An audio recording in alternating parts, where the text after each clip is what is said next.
Hello, everyone. I hope you're enjoying your second day of JNUC. Thanks for joining us for our session today. I know everybody's probably a little tired after lunch here, but thanks for staying awake, trooping through it.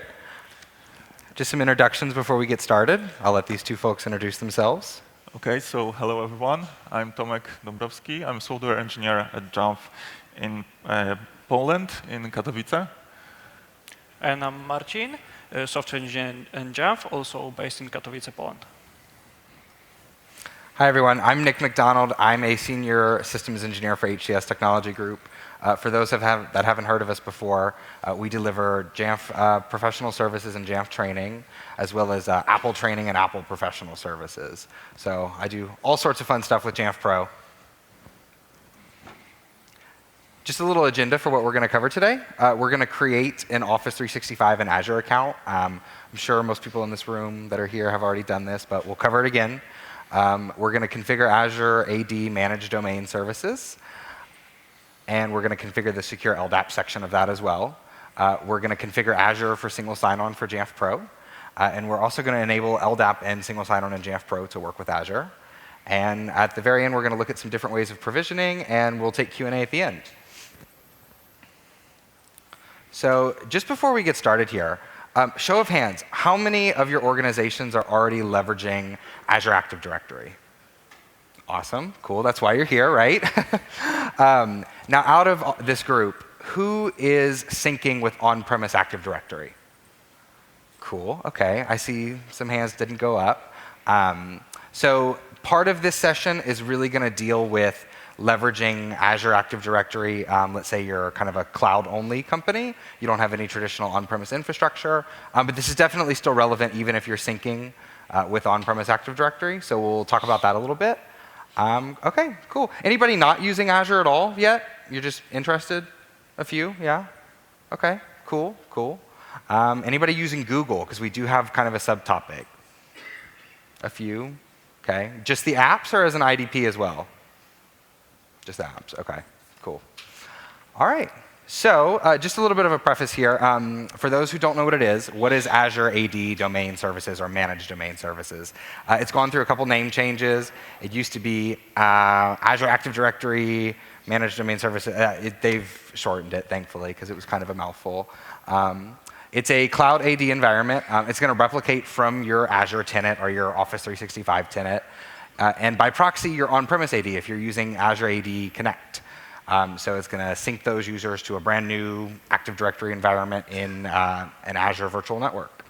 So it's going to extend your on-prem AD environment without having to manage like domain controller VMs and maintaining a persistent VPN connection to Azure.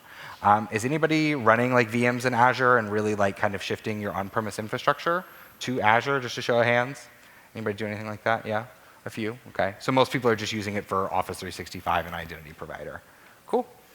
So how are we going to leverage Azure Directory Domain Services? We're going to use the secure LDAP feature, and we're going to set up an LDAP integration in Jamf Pro for user assignment, user lookup, pretty much anything that uses LDAP, obviously. So just kind of a story of where this might be useful. I've come up with a fictitious company here, Oceanic Airlines. So Oceanic Airlines is a lean airline startup with a cloud-first mentality. They use Office 365 and Azure Active Directory as their identity provider. They have no traditional on-premise infrastructure. They're using Cloudflare for their domain. They've chosen Jamf Pro as their mobile device management solution. And they need to easily integrate Jamf Pro with their Azure environment for single sign-on and LDAP without doing anything on-premise and spinning up any servers. So where else might this be useful? Different types of organization concerns. Organizations that would rather have a cloud service talk to another cloud service. Right? A lot of people are not comfortable opening up their LDAP to the world to hit, or at least for Jamf Cloud to hit, right? Even using a proxy or something like that, like the Jamf Infrastructure Manager. Organizations that have traditional infrastructure and on-premise directories, but don't have the networking team to support a DMZ, or just don't want to expose it again. And any org that doesn't want to allow Jamf Cloud to reach into their network, but they still want to use LDAP features, because obviously Jamf Pro is very LDAP heavy. So we're going to go through creating your Office 365 account. This is just a short video. I'm sure most of you are well past this point. And just kind of as we're going through here, we'll talk about a few things. Let's see. So we're just going through. We're setting up our trial here. And this could be useful if you're, want to test this not in your production environment. You want to spin up a, little simple instance here. And just an FYI, this keynote is based off of a document that we wrote at HCS. So after today's presentation, on my last slide, I have a link to that document. It's full step-by-step from creating an Office 365 account from scratch to fully implementing that and integrating that with Jamf Pro. So if any of you want to go back into your production environments and implement this, we'll have that guide for you. So we're just picking a domain here. We're checking availability.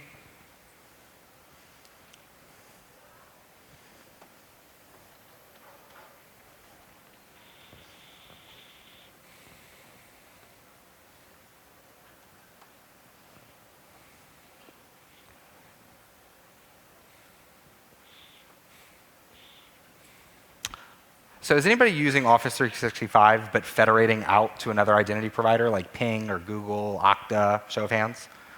Yeah, some? Cool. OK. This could still potentially be useful for you because you can still use the Azure AD managed domain services to sync the directory, even though you're using a different identity provider to log into Office 365. So we're just going in here. We're going to add our public domain. Just a very basic Office 365 account setup here.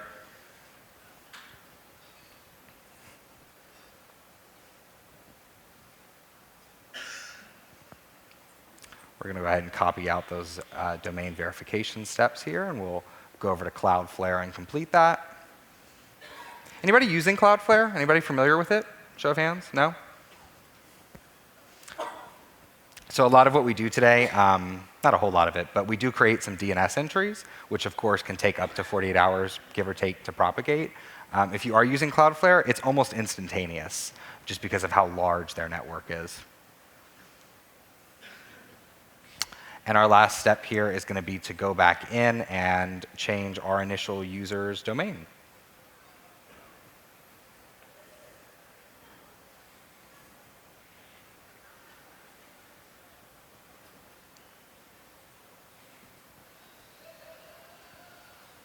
We'll switch that from our on Microsoft back to Jamf Services. And of course, we'll get booted out and we'll have to sign back in.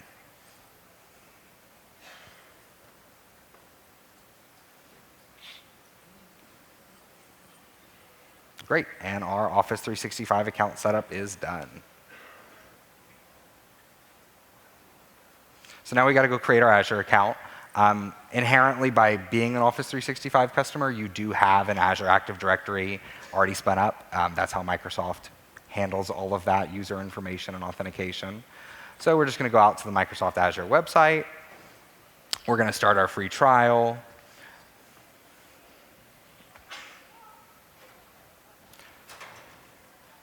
We're going to get prompted here to put in our payment information. If you're an enterprise customer, and you have like Microsoft reps, you can skip these steps if you're not using Azure already. They can handle this with purchase orders and all that kind of fun enterprise billing. But again, if you want to spin up kind of a demo environment to test all of this in, this is a really great way to do so because you get a $200 credit to have that trial account. Great. And our Azure setup is complete. So now we're going to kind of get into the actual integration part of this session. So our first step is going to be to go into Microsoft Azure and create a virtual network. A little note here. If your company is like a SaaS or something like that, you deploy solutions in Azure, or if you have some of maybe like your traditional on-premise infrastructure already migrated to Azure, you need to be really careful about if you're going to leverage a virtual network that you already have here, because that domain that we create, that managed domain from Microsoft, will be somewhat exposed in this network. So if you have something here and you're not the primary person that manages that or knows what you're doing with that, you should really reach out to your network administrator or network team. So we're going to go ahead and create a virtual network. Here up on screen, I just have a really basic configuration here for an address space and for an initial subnet. We're going to go ahead and finish creating that, and we'll verify that that virtual network gets created successfully. And that's it for the virtual network. We're going to go ahead and configure Azure Active Directory domain services. So we're going to go back to create a resource. We're going to find and search for Azure AD domain services. We'll create that resource. Some important notes here. That DNS domain name, if that's more than 15 characters, Microsoft is going to truncate it. So if you click that little gray I next to DNS domain name, they'll give you an explainer there of why they're doing that and what exactly that's used for.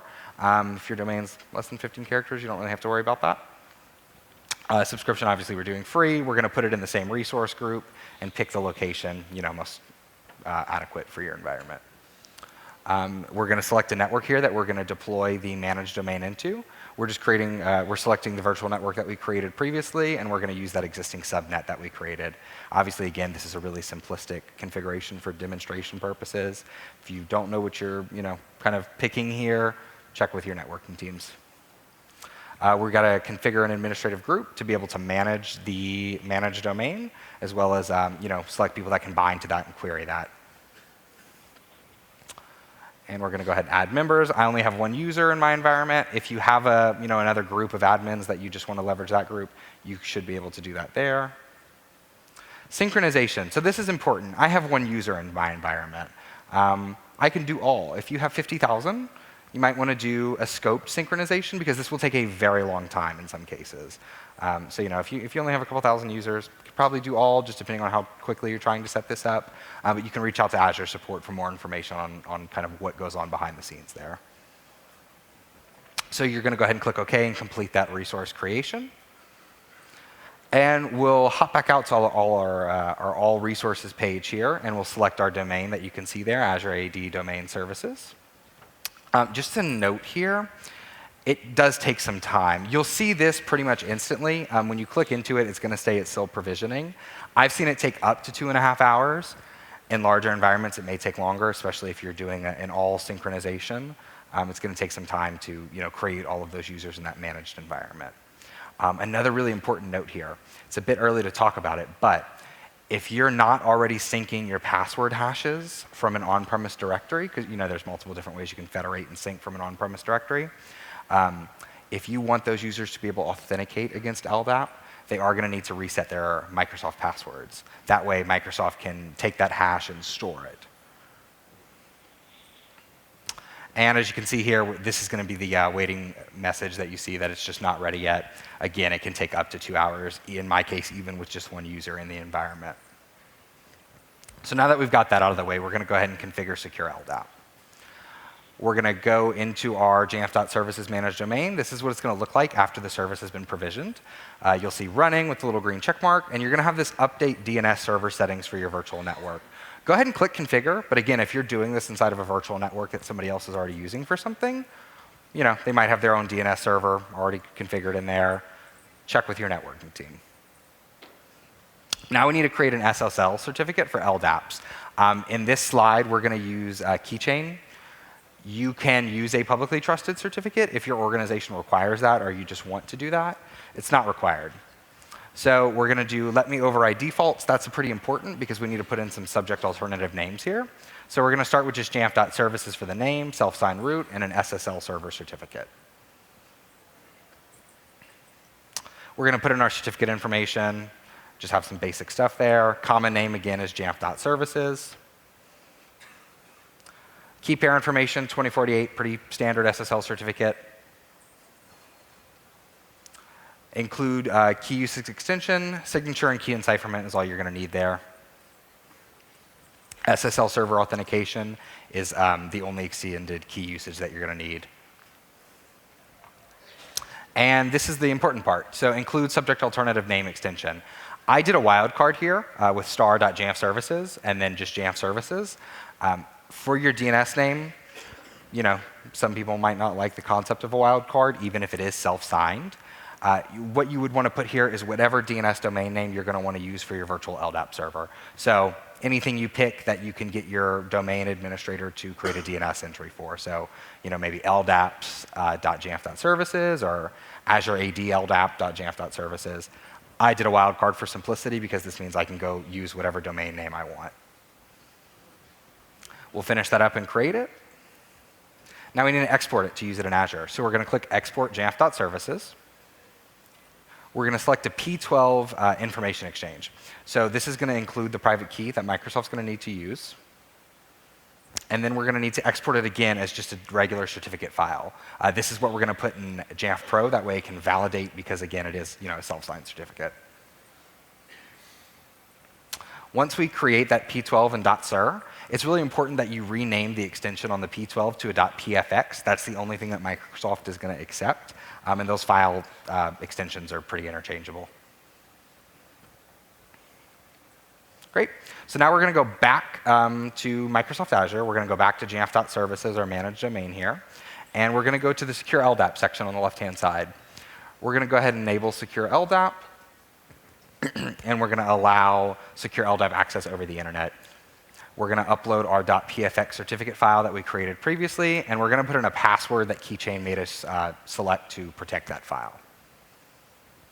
Once you save that, as long as you don't get any errors, you might get some errors if your certificate is wrong, we're going to go ahead and click on the AADS-NSG network security group so we can configure our inbound rules on who exactly is allowed to hit that secure LDAP server. We're going to go ahead and head to inbound security rules on the left-hand side. And we're going to add a new security rule. For the port source range, we're going to just put a star, destination any, and destination port ranges 636 because this is LDAPs. Protocol any, action allow. The priority is really important here because we need to override other blocking rules that we have here, like deny all inbound. So we went ahead and just picked an arbitrary number of 311, and we named it LDAPs Jamf Cloud US region. These IP addresses here that you see come from a Jamf Nation support article. You'll need to put in whatever IP addresses are listed for your region. This was done in the US region, so that's what we used here.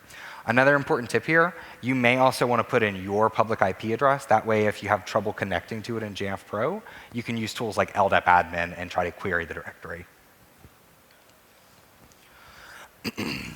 And this is the Jamf Nation support article, if anybody wants to write that down, where you can see those public IP addresses. These do change every once in a while, so it's important that you keep up with that. And if you see LDAP connectivity issues in Jamf Pro, go and check this article and see if there's been an update. Great. So now we need to create a DNS entry. After we enabled secure LDAP, we're going to be given a secure LDAP external IP address. This is the IP address that Microsoft is giving you where your LDAP server is going to live. So we're going to take that. In our example, we're using Cloudflare. I use Cloudflare here for a really specific reason because they're one of the only DNS providers that does this. You see the proxy status all the way to the right-hand side? They offer basically DDoS protection, right? So if your DNS provider does the same thing, make sure you're bypassing that and you're doing straight DNS because, LDAP is not going to work behind just a regular HTTP proxy where they're doing DDoS protection. It's going to be a simple A record. Again, pick whatever name you want. When I generated my SSL certificate, I did a wildcard, so I can put whatever I want here. It'll need to match whatever's in that subject alternative name. So we're going to use LDAPs here. That's the IP that we were given from Microsoft, and you can usually leave the TTL as auto. When your DNSs with Cloudflare stuff is pretty near instantaneous. Great, and then we're going to use something like network utility or NS lookup, and we're going to confirm that our DNS domain name now resolves to that IP that we're using for secure LDAP. Great, now we're going to configure Jamf Pro to use Azure Active Directory domain services. We're going to go create a standard LDAP server connection. We're going to configure that manually. We're going to go ahead and put in the server and port. Of course, it's 636 because it's LDAP-S. We'll put in our domain name there. For the directory service, you're going to put Microsoft's Azure Active Directory because it is Active Directory in the background. We'll upload our certificate. We're going to upload that .sir file that we created previously. And we're going to scroll down. We'll use a service account here. I used my only user inside of Office 365. Please don't use your admin credentials in Jamf Pro to connect to LDAP. That's really bad. Referral response, use default from LDAP service, and use wildcards when searching. Everything else you can pretty much leave as default. This is probably pretty hard to see. This is a screenshot, and it's listed in plain text in our document that we'll reference at the end of this keynote. But these are the user mappings you'll need to do. There's a really important one, and if you can see it, the username field. Right now, it's set to user principal name. With a standard Azure environment, your user principal name is going to be nmcdonald@jamf.services, like it is in our environment. That's fine, and that will work. There's some places where you might just want to use the SAM account name, which Azure will provide as well. It's really up to you there. But you'll see why we might prefer the SAM account name a little bit later when configuring single sign-on. We're going to go ahead and configure our user group mappings. And then we'll go ahead and configure our user group membership mappings. An important thing here, the user object is where that membership location is stored. And then we're going to test everything. So I use user principal name, so I'm going to search username at the full domain and test that. We get back the full name and the UID. We know all of that's working. I don't have any of these other variables configured in my Azure environment, so that's why they're all blank.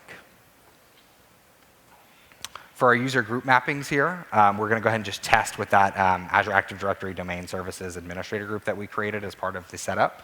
And we can see Jamf Pro is able to find that group correctly and gives us the group ID. And last but not least, we're going to test the user group membership mapping to confirm that we do see that nmcdonald is a member of that group. So now we're going to configure single sign-on in Azure. We're going to go to your Azure Active Directory domain. We're going to go to all applications, and we're going to add a new enterprise application. We're going to search for Jamf Pro, and we'll use that one. We'll click Add. We're going to go ahead and assign access by clicking Add User. And we're going to use the All Users group. Now, not every environment is going to have that. You have to have at least Azure P1 or P2, unless you have some type of custom licensing agreement with Microsoft, which you may. So we'll use that All Users group. An important note here, some of my customers get confused when we set this. They think this is going to let anybody log into Jamf Pro through the web console. That's not true. This is going to allow anybody to at least attempt to authenticate to Jamf Pro.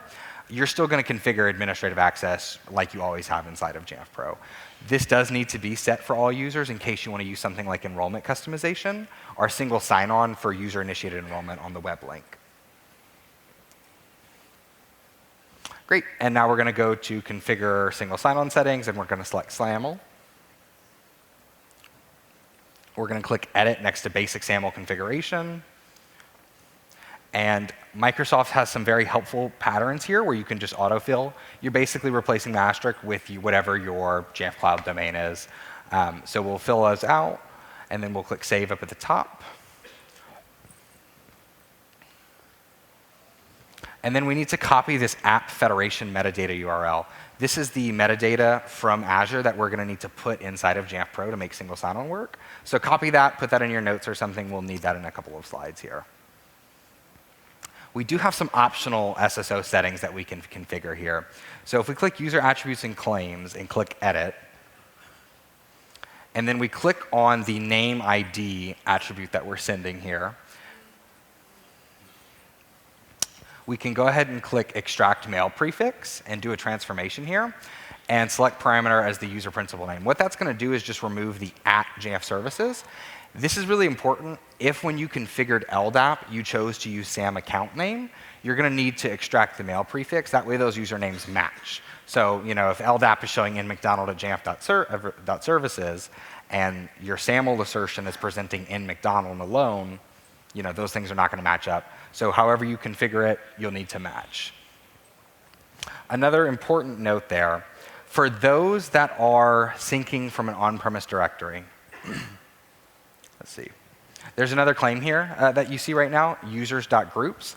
We're sending the group memberships of that user in the SAML assertion to Jamf Pro. You may need to edit something, and it's in our document, but you may need to edit something here as far as what attribute for the group gets sent. And we'll cover that in a couple of slides here.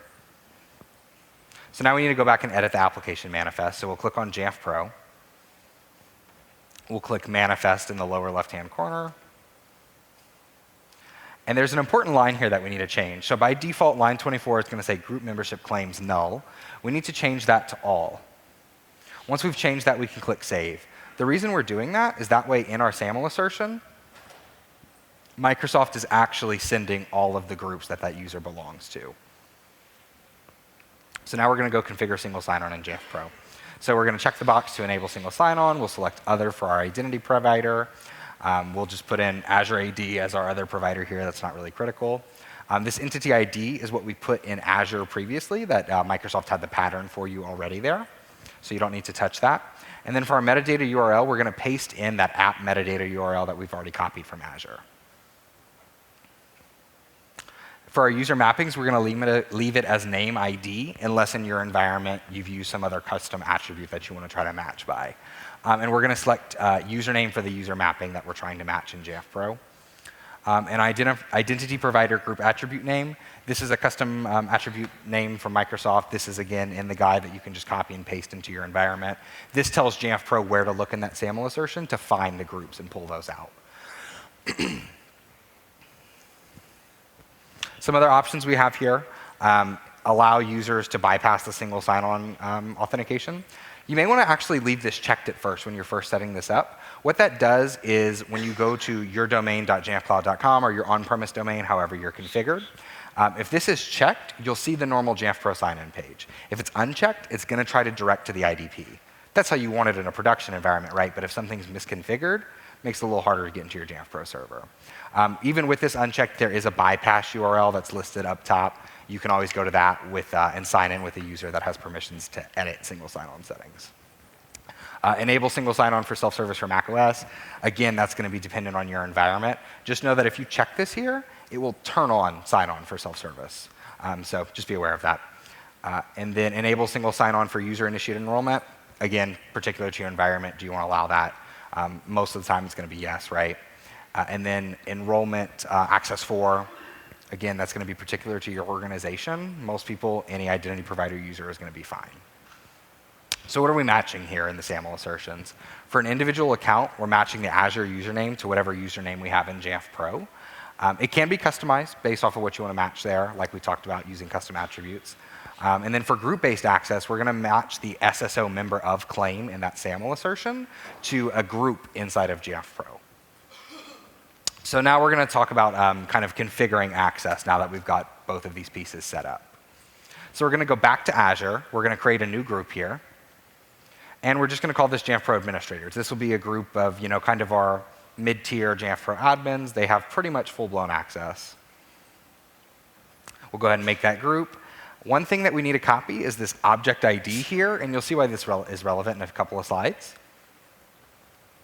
We're going to go ahead and add an LDAP group in Jamf Pro. So right now we're inside of System Settings, Jamf Pro, User Accounts, and Groups. So we'll add an LDAP group. You'll want to go ahead and search for that group that we just created inside of Azure. And we'll go ahead and click Add. For the permissions here, we're going to have some pretty odd permissions. We do have a slide at the end kind of explaining why we did these permissions. But you're going to want to start off for Jamf Pro Server objects, just clicking All on all 4 columns. And then we're going to scroll down, and under Jamf Pro User Accounts and Groups, we're going to deselect Create, Update, and Delete. Read is usually fine. Again, that's going to be particular to your environment there.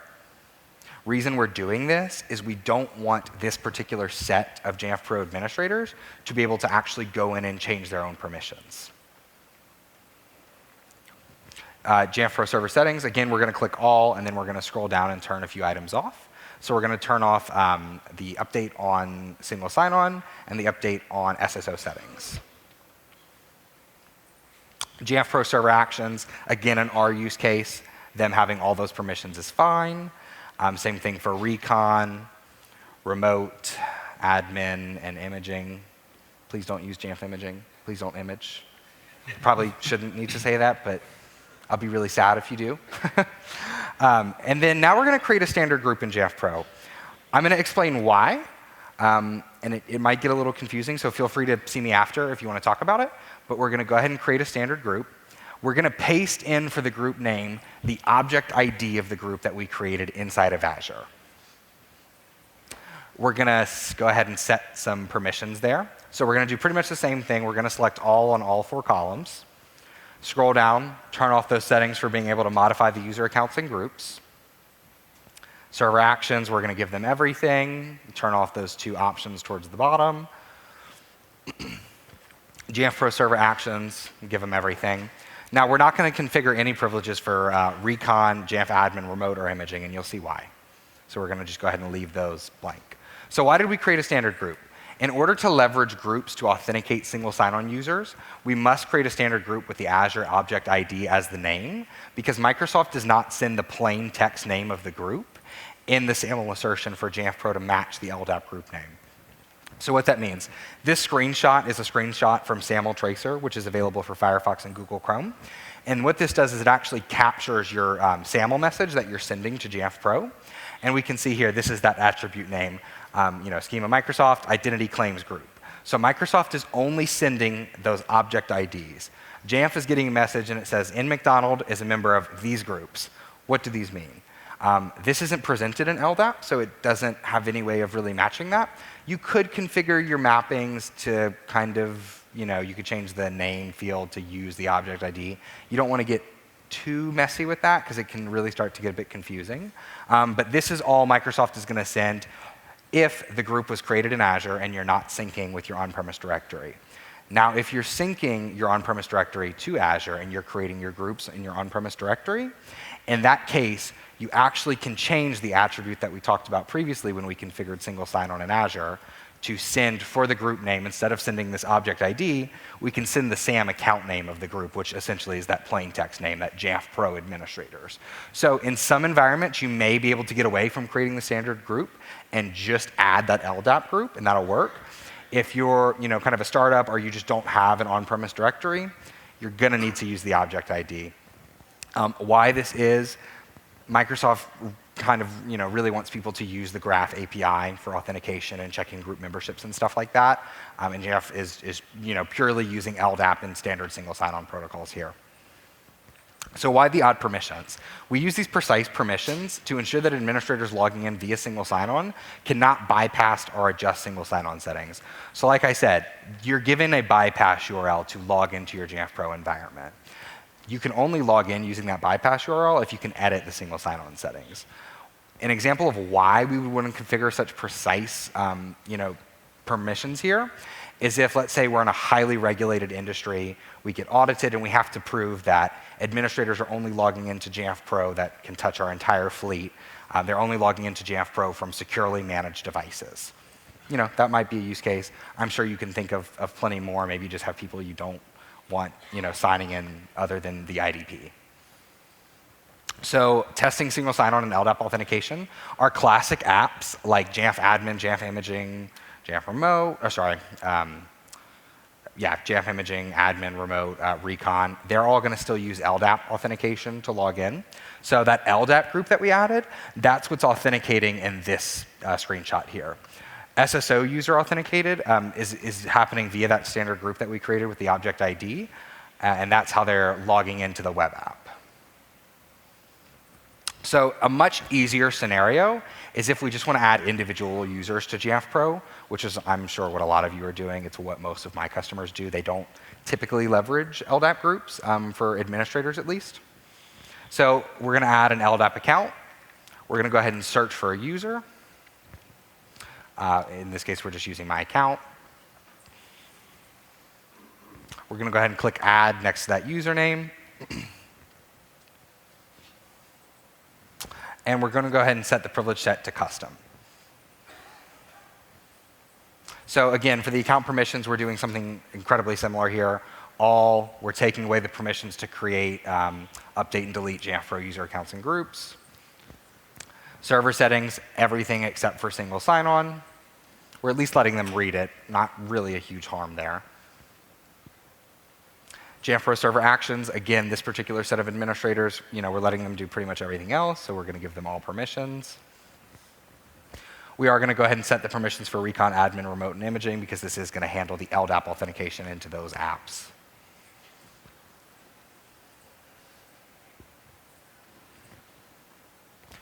Great. So in that particular case, when we're adding a single LDAP user, the single sign-on assertion for that name ID is going to be sending in McDonald at jamf.services or just in McDonald, however you've configured it. And that is always going to match to that LDAP user that we added. So in that case, you're not having to add an LDAP user and a standard user. You just need to do it once. The groups are a little different because LDAP is saying one thing and the SAML assertion is saying a different thing. It's using that object ID.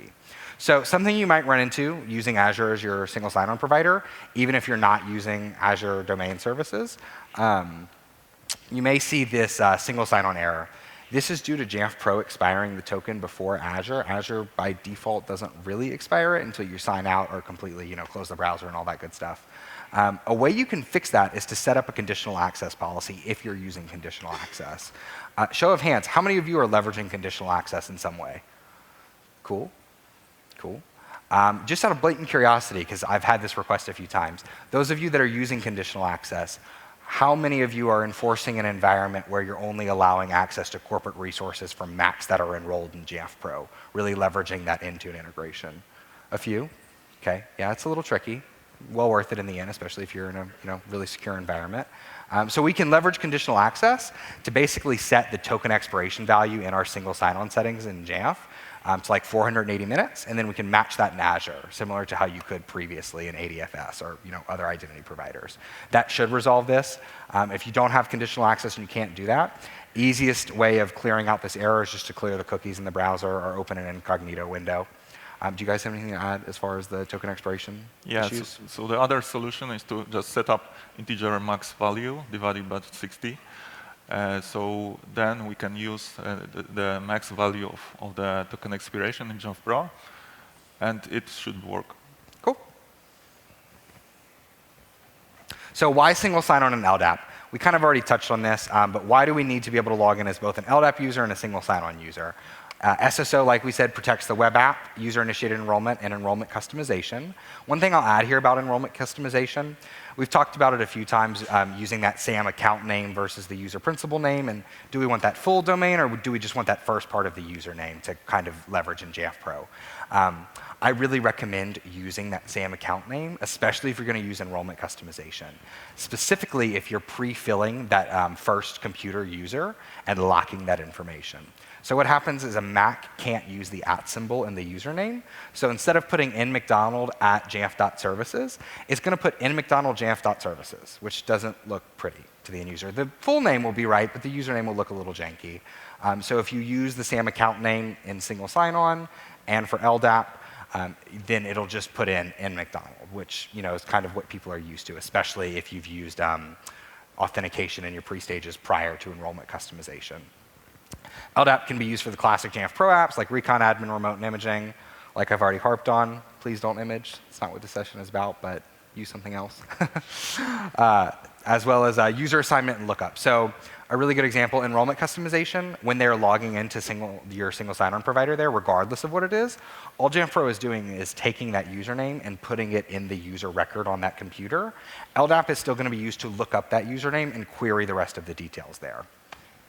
Which is really important is why it's really important that whatever your single sign-on provider is sending for the username matches what LDAP is leveraging for the username. You want those things to match. LDAP accounts can also be used when making API calls, which is another big reason we're creating that LDAP group, as well as adding individual LDAP users. There we go. Just some tools while you're setting this up. And if you run into issues, there's SAML Tracer for Firefox as well as Google Chrome, I've been told. I used Firefox in all of my testing. It just generally worked better for this. LDAP admin tool for troubleshooting LDAP connection and mapping. So if you're syncing from an on-premise directory, things can get a little odd sometimes when it syncs that then to Azure AD managed domain services. So you may want to use LDAP admin tool, just connect to it once you get the secure LDAP service set up, and make sure all of your mappings are going to work, see what it's presenting there. Use Firefox or Chrome to configure Azure. I hate to say that. I love Safari. I use it for everything else. I just find that for the Azure portal sometimes, it can just get a little wonky. Firefox and Chrome just typically worked better for me. Single sign-on errors with Jamf Pro. Like we said, you have some different options, like Tomek said. We can configure that conditional access policy. That way both services are expiring that token at the same time. 480 minutes is pretty common. That's like your average US workday, 8 hours. Or you can just clear the cookies if you don't have conditional access. So this is the guide. This is the URL to the guide. The copy that's out there right now is from about March of this year. We have a new guide that's coming soon in the next couple of weeks. It's going to talk more about using that SAM account name versus user principal name. Currently, this guide only leverages a user principal name. So just kind of be aware of that as you go through it. We also have a newer guide that's in beta on our website right now about full identity management with Jamf Pro and Azure. It also touches on Apple Business Manager and Apple School Manager Federation, if that's something you guys are interested in. That's been around for education for a little while, and it's new to the enterprise. And that can be a fun one. So that'll be covered in a newer guide from us. We have lots of other guides on our website. Once you go to this link, you'll see the option to go back to the all guides list, basically. We have tons of stuff on there. Feel free to leverage it. Jamf Infrastructure Manager, if anybody needs help setting up that, we have a great guide on that. I'll leave this up for another minute or two here. These folks had a similar topic to talk about in regards to Google, so I'll let them take over here before we start doing questions. And that's going to be some exciting news for the Google folks that raised their hand. Yeah, so as you can see, the process is quite big to configure the Azure and the AD secure LDAP. So we're trying to simplify the process for the Google with the Google Secure LDAP service, which is coming in the 10.17 release. So if you're interested in that, you can check this out. It's currently in the beta program. If someone is enrolled, you can please try this. And we'll also be available in the booth, Jamf Pro booth. So you can ask questions for both Google Secure LDAP and Azure LDAP, and single sign-on too. Yeah. Great, awesome. And now we'll take questions. Feel free. And if you have anything that's like a huge question that you want to talk to me about your environment after, feel free to find me after. I know that was quite loaded, so. Yeah, and I think we should tell people that there are mics, and they should line to the mics.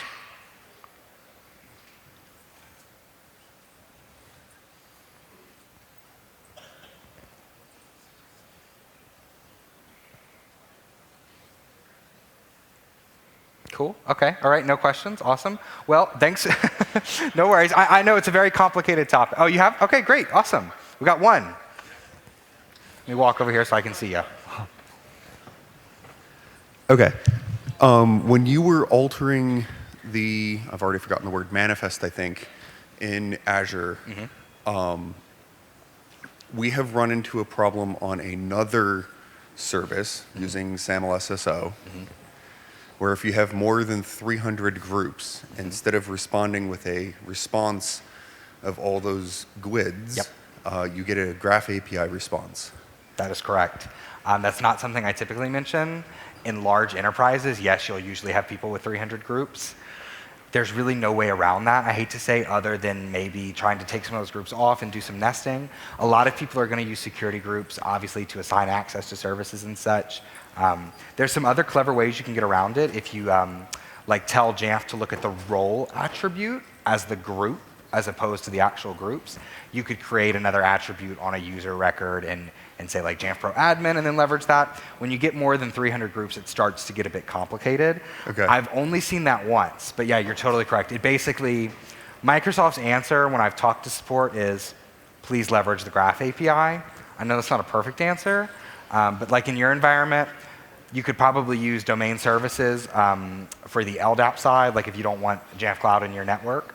And then maybe continue to use something like ADFS for the single sign-on portion, or leverage another identity provider that can handle that. I hate to say that, but not many options there. No, I'm glad you brought that up, though. That's a really good point. I was just hoping that you had found a solution for it, because I've tried. I've also tried finding solutions to get them to just send that plain text name. And the only way they've told me is if you're using Azure AD Connect to sync your on-premise environment. But you guys probably buy a lot more Microsoft licenses than I do. Please, take the ear of your account executive at Microsoft and your systems engineer and beg and plead and cry and tell them you'll leave if they don't, do these feature requests. And your comment about nesting groups actually makes the problem worse. Because then when you look at their group membership in Active Directory, you don't realize how many groups they're nested into, because the SAML response explodes that into the complete list. Yeah, so. It's not a fun experience at all. Yeah, I'm glad you brought that up, though. Thank you. Yep. Sure. Hi, you mentioned that when setting up Azure AD domain services, that you'd have to change the password if you were syncing from an on-premise Active Directory up and not syncing password hashes. If you're running just a standard Azure AD and not delegating that authentication out, just want to, is that something that you will not have to worry about? So let me just clarify. Yeah. You are syncing from on-premise, correct? I'm not. OK, you're not. So you're cloud only. Correct. OK. And then in your case, yes, you would have to change the password because Microsoft doesn't have that hash that they can just sync into your managed domain. Now, I will add this. Are your users ever going to use LDAP to authenticate? So like, have you moved to enrollment customization yet in Catalina? Not yet, no. OK, so if you were to do that, the only password you really need to change is the service account that Jamf Pro is going to use to bind to LDAP. Because that's really the only account that's going to actually use LDAP for an authentication mechanism, right? Correct. Now, if you're going to continue to use the old style of remote authentication in a pre-stage, you would need your users to change their password before that would authenticate and work correctly. Does that answer your question? Yes, OK, thank you. great. Cool. Anybody else? We're coming up on time here. I think we're actually about a minute over. No? OK, great. Thanks for coming. Thank you, I hope you enjoy the rest of your JNUC.